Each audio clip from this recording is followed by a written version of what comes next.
کہ وہ لوگ جو بکریاں چرایا کرتے تھے، وہ لوگ جو اونٹ چلایا کرتے تھے، خود نہ تھے جو راہ پر اوروں کے ہادی بن گئے، خود نہ تھے جو راہ پر اوروں کے ہادی بن گئے۔ وہ کیا نظر تھی جس نے مردوں کو مسیحا کر دیا؟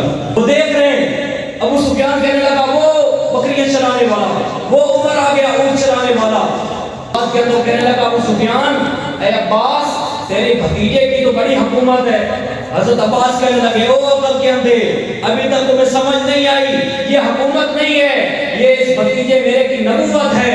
حکومت صرف وہاں تک ہوتی ہے جس جگہ تک عہدہ ہوتا ہے، عہدے کو سلام کیا جاتا ہے۔ جب تک حکومت رہے اس وقت اس افسر کو سلام کیا جاتا ہے، اس M N A M P O کو سلام اور سلوٹ کیا جاتا ہے، لیکن جب عہدہ چلا جائے سلوٹ بھی چلے گئے، سلام بھی چلے گئے۔ لیکن یہ لوگ میرے نبی کے ساتھ محبت کرنے والے ہیں، عشق کرنے والے ہیں، لیکن جب غلاف کی صورت کے اندر آ گیا کوئی کپڑا جس کی نسبت قرآن کے ساتھ ہو گئی، اب اسے نیچے گرانا بھی ہم بے ادبی سمجھتے ہیں، اس کو چومتے ہیں۔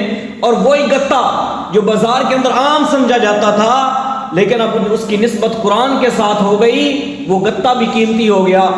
اس لیے کہتے ہیں اگر ابو بکر صحابی نہ ہوتا آپ جو مرضی کہتے، اگر عمر صحابی نہ ہوتے آپ جو مرضی کہتے، عثمان و علی اگر صحابی نہ ہوتے آپ جو مرضی کہتے، لیکن اب ان کی نسبت حضور کے ساتھ ہو گئی ہے۔ تو پھر میر علی شاہ کہنے لگے کتھے میر علی، کتھے تیری ثنا، کتھے میر علی، کتھے تیری ثنا، گستاخ کیاں کتھے جا لڑیاں، اس جان کو میں جان آکھاں، جان آکھاں کے جانے جہان آکھاں، سچ آکھاں تے رب دی میں شان آکھاں، اس شان کو شانہ سب بڑھیاں۔ کربل میں فدا کی ہے جانے حضرت کے قبیلے نے ہنس کر، امت پہ رسول اکرم کا یہ احسان کا بدلہ جائے گا۔